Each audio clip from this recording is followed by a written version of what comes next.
তরুণ দর্শক হয়ে থাকেন, কেউ যদি থাকেন, হ্যাঁ। Please do not pop your pimples.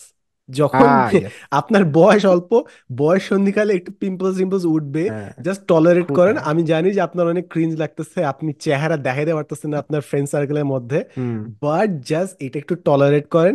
And desperate হয়ে আও ফাও জিনিস ইউজ করেন না, কেমিক্যাল। হুম। হ্যাঁ। এইটা এটা জাস্ট আমার কাছে মাঝে মাঝে খুব স্যাড মনে হয়। দেয়ার আর মেনি পিপল যারা খুব অল্প বয়সে এই ধরনের এক্সপেরিমেন্ট করতে যায়, কিছু করতে যায়, তাদের স্কিনে পার্মানেন্ট ড্যামেজ করে বসে। হুম। এমন না যে স্কিনই হচ্ছে আপনার লাইফের সব থেকে বড় জিনিস, বাট এইটা থেকে তারা আর ইমোশনালি রিকভার করতে পারে না।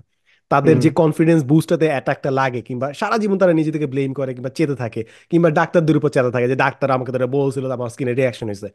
সো ভাই, পারলে যখন ছোট আছেন, টু একটু don't go for cheaper options, that would be my suggestion আর কি। পিম্পলস ভাই, ধরেন না আমার আর কি। আমার সাজেশন হচ্ছে যারা যারা পিম্পল নিয়ে ঝামেলায় পড়বেন, পিম্পল খোটানো, এইটার মধ্যে নখ লাগানো, এই সব কিছু থেকে আমি এরকম একটা এক্সপিরিয়েন্স এরকম হয়েছে। কার জানি আমার আত্মীয় বা কোন একজন, হ্যাঁ, নাকে পিম্পল হয়েছে। সে কি করছে, এইটারে খুঁচাইতে গেছে সুই দিয়ে। সুই দিয়ে খোঁচানোর পরে নাক থেকে তো ব্রেইনের কানেকশন অনেক ডাইরেক্ট। তো ওইটা নার্ভে কিছু একটা ঝামেলা হয়েছে, ওর অবস্থা খারাপ হয়ে গেছে ওইখান থেকে। তো স্কিন কি এই, ভালো হয়েছে? হ্যাঁ, স্কিন না, স্কিন, স্কিন আস্কিং দ্য তো রিয়েল ভালো, কোয়েশ্চেন্স। স্কিন তো ভালো হবেই ব্রেইন না, তো কারণ দেখা আপনি যায় না। আপনি যদি এই টাইপের জং ধরা বা কোনো কিছু সুই, তো এগুলো তো লোহার জিনিস।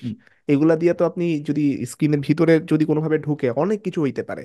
সো নার্ভের সাথে কানেকশন হয়ে বহুত বাজে অবস্থা মানে হয়ে গেলে এগুলো তো আর ইয়ে না। আমি বুঝি জিনিসটা আসলে ওই বয়সে না, মনে করেন একটা একদম ঠিক নাকের ডগায় যখন ওই পিম্পলটা হ্যাঁ। হয়, হ্যাঁ। এটা অনেকটা ভিন্ডিকটিভ মনে হয়। যেরকম থাকে না, প্যানিকে থাকলে প্রিন্টার কালি প্রিন্ট করে না, সেরকম হ্যাঁ। ইভেনচুয়ালি এরকম সামনে কোনো আয়োজন থাকলে চেহারা বুঝে যায় যে আয়োজন সামনে আসতেছে, একটা তো পিম্পল আনতেই হবে।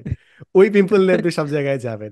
সো যেটাই হোক না কেন, কয়েকটা বছর একটু টলারেট করেন, হোপফুলি বয়স সন্ধিকালের পর যখন হরমোনস একটু সেটেল করবে, হোপফুলি হোপফুলি সব ঠিকঠাক হয়ে যাবে। আদারওয়াইজ ওই একটু একটু গুতাগুতি করবেন ভাই, প্যারা খেয়ে যাবেন। যেরকম আমার এই চিকেন পক্স ছিল, সব অল গুড, দেয়ার আর নো রিমেইনিং স্কার্স, জাস্ট একবার দুষ্টামি করছিলাম এবং এখানে একটা গর্ত হয়ে আছে, এই এক দুষ্টামি।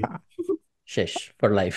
বাট গুড থিং, তাই না এটা এখানে আমার? লাইক ইটস লাইক ঢাকা থাকে অল দ্য টাইম, সো বুঝাও হ্যাঁ, যায় না।